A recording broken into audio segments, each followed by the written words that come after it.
se faire connaître de son épouse. Et jusqu'à ce jour, il continue de se faire connaître de son épouse. C'est-à-dire chacun d'entre nous qui formons l'Église invisible, c'est au point de nous qu'il est venu se faire connaître. Donc ces noces-là, ce n'était pas pour les gens de ce jour-là, c'est pour chacun d'entre nous que Jésus-Christ est venu. Il a changé l'eau en vin, en changeant notre vie en une nouvelle vie. Pourquoi? Parce qu'il nous communique la sienne.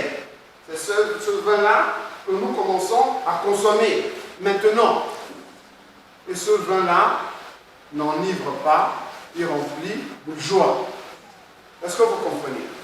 Il remplit de joie jusqu'à ce jour-là. Le vin est toujours servi.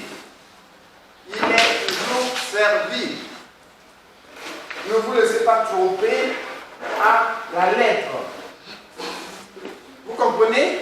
Le vin que Jésus-Christ a servi, quelqu'un a changé, l'eau qu'il a changé en vin, est toujours servi jusqu'à ce jour. Vous comprenez?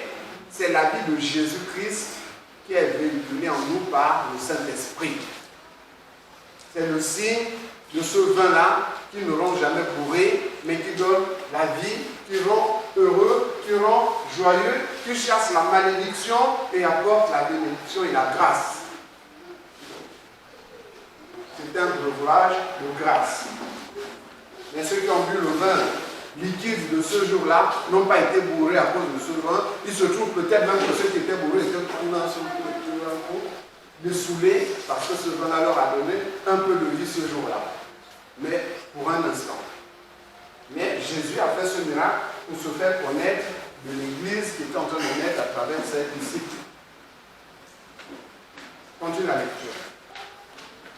Au verset 12. Après cela, il descendit à Capernaum avec sa mère, ses frères et ses disciples.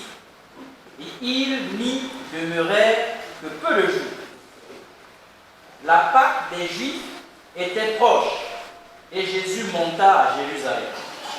Il trouva dans le temple les vendeurs des bœufs, de brebis et de pigeons et de changeurs assis. Ayant fait un fouet avec des cordes, il les chassa tous du temple, ainsi que les brebis et les bœufs. Il dispersa la monnaie des changeurs et renversa les tables. Et il dit aux vendeurs de pigeons: ôtez cela d'ici. Ne faites pas de la maison de mon Père une maison de trafic. Ses disciples se souvinrent qu'il est écrit: le zèle de ta maison me dévore. Les Juifs, prenant la parole. On va d'abord s'arrêter. Jésus rentre au temple.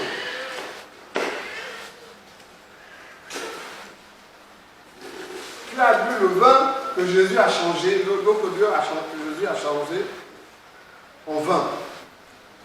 Tu as commencé à voir la vie de Jésus. La vie de Jésus commence à s'installer en toi. Quand elle s'installe en toi, elle t'ouvre les yeux pour voir ce qui est dans le temple. Que tu es toi-même.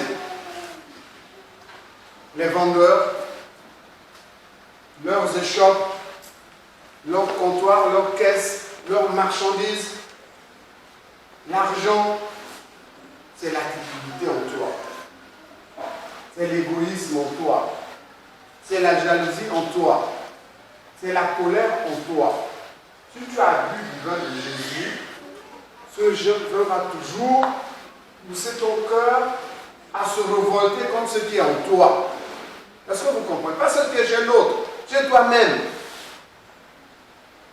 Ce vin-là te pousse à te révolter contre ce qui est en train de prendre possession, ce qui a pris possession de ton cœur et de ton corps.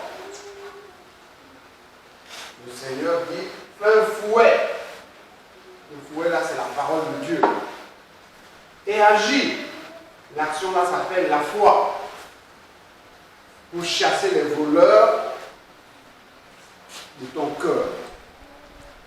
Pour chasser les démons qui viennent alimenter le commerce qui est au-dedans de ton cœur.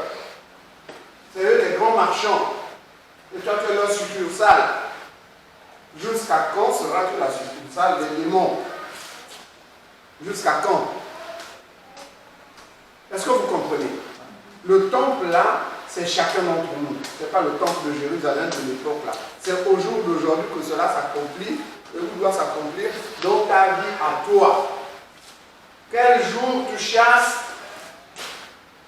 les trafiquants qui sont dans ton cœur?